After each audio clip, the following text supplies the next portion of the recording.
दोस्तों नमस्ते, मैं सुशील कुलकर्णी, आप देख रहे हैं एनालाइजर न्यूज हिंदी। दोस्तों, पिछले कुछ दिनों से उद्धव ठाकरे के बयान पर बहुत सारी चर्चा हो रही है। उद्धव ठाकरे ये कह रहे हैं कि मेरे पास आज कुछ भी नहीं बचा है, मेरी पार्टी ले ली, मेरा चिन्ह ले लिया, मेरे विधायक ले लिए, मेरे सांसद ले लिए, सब कुछ चुरा लिया। और चुरा लिया है तुमने जो दिल को, कहीं बदल न जाना सनम, ऐसे गाना गाते गाते उद्धव ठाकरे घूम रहे हैं। उद्धव ठाकरे अपना आपा खोते हुए गाली गलौज की भाषा पर उतर आ रहे हैं। वो देवेंद्र फडणवीस के लिए फड़तूस की भाषा इस्तेमाल करते हैं और न जाने कितने कितने शब्दों का प्रयोग, वो कलंक, फड़तूस ऐसे शब्दों का प्रयोग करते हैं। और साथ ही साथ वो ये भी कहने लगे हैं कि एक तो तू नहीं तो मैं, इस भाषा का भी, तू तड़ाक वाली भाषा का भी प्रयोग अब उद्धव ठाकरे करने लगे। इस सारी भाषा में उद्धव ठाकरे अपना आपा खोते हुए अपनी तरफ सहानुभूति बटोरने की कोशिश कर रहे हैं। क्या सच में उद्धव ठाकरे का सब कुछ लूटा गया है?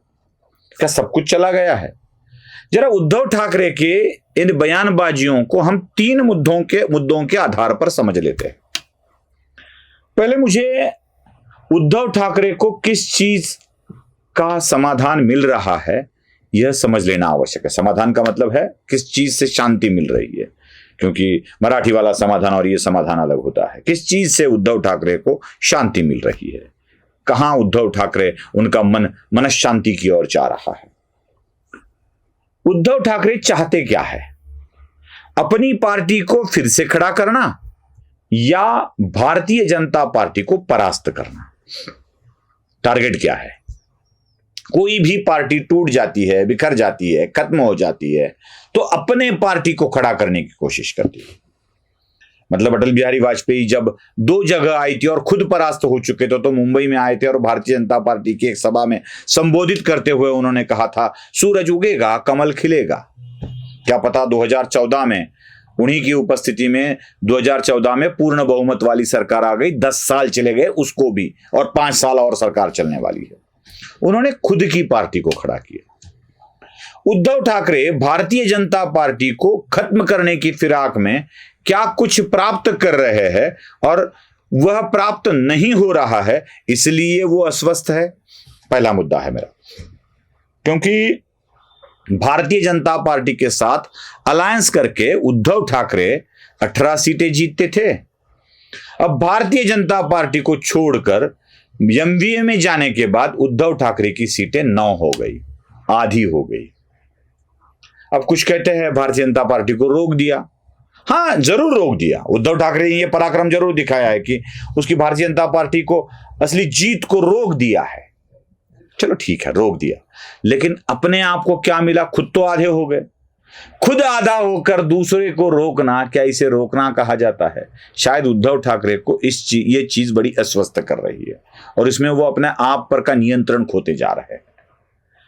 उद्धव ठाकरे को यह समझ लेना चाहिए। मैंने एक उदाहरण बता दिया था आपको कि सिग्नल पर भिखारी होता है और वह भिखारी की छोटी बच्ची एक और छोटे बच्चे को अपने गोद में लिए घूमती है और किसी भी कार वाले से पैसे मांगती है।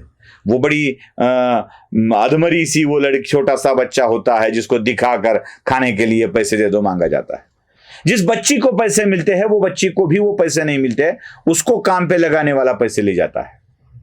ऐसी ही सहानुभूति बटोरने के लिए अधमरे छोटे बच्चे की तरह उद्धव ठाकरे को इस्तेमाल किया जा रहा और फायदा किसी और का हो रहा। जो कांग्रेस महाराष्ट्र में 1 सीट पर थी वो 12-13 पर चली गई। फायदा किसका हुआ? उद्धव ठाकरे का कि कांग्रेस का? जो शरद पवार 4 सीटों तक महाराष्ट्र में सिमट गए थे वो 8 सीटों तक चले गए। फायदा किसका हुआ? उद्धव ठाकरे का या शरद पवार का? कांग्रेस 12 गुना बढ़ी, शरद पवार 2 गुना बढ़े और उद्धव ठाकरे आधा हो गए। फायदा किसका हुआ?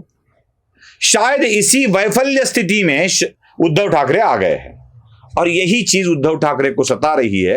भाजपा को खत्म करते करते मैं आधे पर तो आ गया, लेकिन भारतीय जनता पार्टी की सत्ता भी नहीं रोक सका मैं। मोदी तो प्राइम मिनिस्टर बन गए।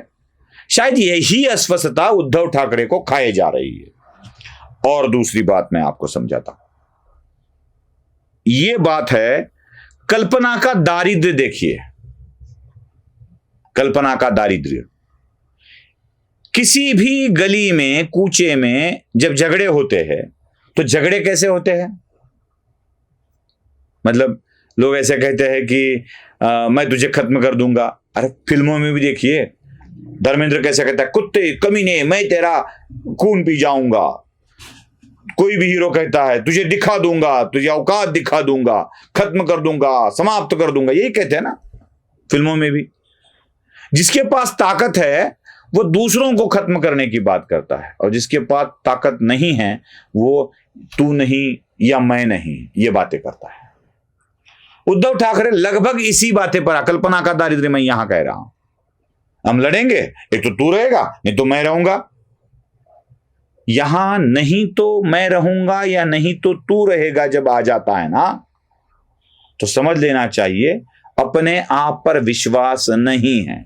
देवेंद्र फडणवीस को या भारतीय जनता पार्टी को खत्म करने की बात उद्धव ठाकरे अगर करना चाहते हैं तो उन्हें मैं खत्म करूंगा यही बात बोलनी चाहिए।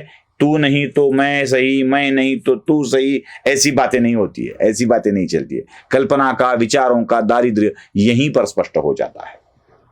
तीसरी और अहम बात मैं आपको बताने जा रहा हूं। यह बात बड़ी अहम है, बड़ी महत्वपूर्ण है, जरा इसे समझ लेना चाहिए, सोच समझ कर इसे नैरेटिव की तरह चलाना चाहिए। उद्धव ठाकरे हर बार एक ही बात बोलते हैं, मेरा सब कुछ छीन लिया, कुछ भी तो नहीं है मेरे पास। क्या है मेरे पास? वो शशि कपूर की तरह, मां है मेरे पास। वैसे तुम्हारे पास क्या है? अमिताभ बच्चन पूछा ना, आई क्या है तुम्हारे पास? मेरे पास घर है, गाड़ी है, बंगला है। तुम्हारे पास क्या है? शशि कपूर कहता है मेरे पास मां है। अमिताभ बच्चन चुप हो जाता है। उद्धव ठाकरे नैरेटिव फैला रहे हैं कि सब कुछ लूट लिया है मुझसे। उद्धव ठाकरे को बता दे कि उनके विधायक चले गए, उनके सांसद चले गए, लेकिन उनकी पार्टी चली गई, चिन्ह चला गया, 4 चीजें चली गई, सांसद, विधायक, पार्टी, चिन्ह। बाकी गया क्या है? क्या गया है उद्धव ठाकरे का? एक भी बैंक अकाउंट पे एकनाथ शिंदे ने अपना दावा नहीं किया है। 1 रुपया भी पार्टी फंड का एकनाथ शिंदे साथ लेकर नहीं गए। दूसरी बात, मुंबई का सबसे महंगे इलाकों में बसा शिवसेना भवन जो दादर में है, अब जो अवधि में उनकी कीमत आती है, वह दादर का शिवसेना भवन उद्धव ठाकरे के पास ही है। जो शिवसेना की प्रॉपर्टी थी वो शिवसेना की प्रॉपर्टी ही है, भले ही वो शिवसेना यूबीटी के पास चली गई हो। उसको हाथ तक नहीं लगाया है एकनाथ शिंदे ने, छोड़ दिया उद्धव के लिए, ले ले तू तेरा है ना भाई, ले ले। पैसा नहीं लिया, प्रॉपर्टी नहीं ली, मकान नहीं लिया।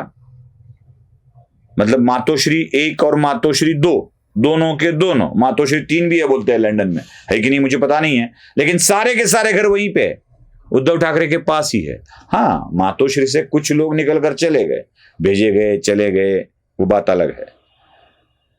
क्या ले लिया उद्धव ठाकरे का? इतनी सहानुभूति बटोरने के लिए इतना रोना धोना क्यों? कुछ भी तो नहीं लिया है, बस पार्टी, चिन्ह और विधायक, सांसद भी अब उनके पास, उनके आ गया अपने स्वतंत्र। कुछ भी तो नहीं लिया है। और उद्धव जो कुछ गंवा चुके हैं वो महाविकास आघाड़ी के साथ जाकर ही गंवा चुके हैं। मतलब सांसद आधे कर दिए, महाविकास आघाड़ी के साथ चले गए, इसलिए 12-13 विधायक इनके पास बच गए। ये बात उद्धव ठाकरे खुद गंवा रहे हैं और इल्जाम दूसरों पर डाल रहे हैं, क्योंकि सहानुभूति बटोर सके और ये बता सके कि मुझसे सब कुछ लूटा गया है। आपको क्या लगता है जरूर बताइए। लाइक, शेयर, सब्सक्राइब करना मत भूलिए। धन्यवाद।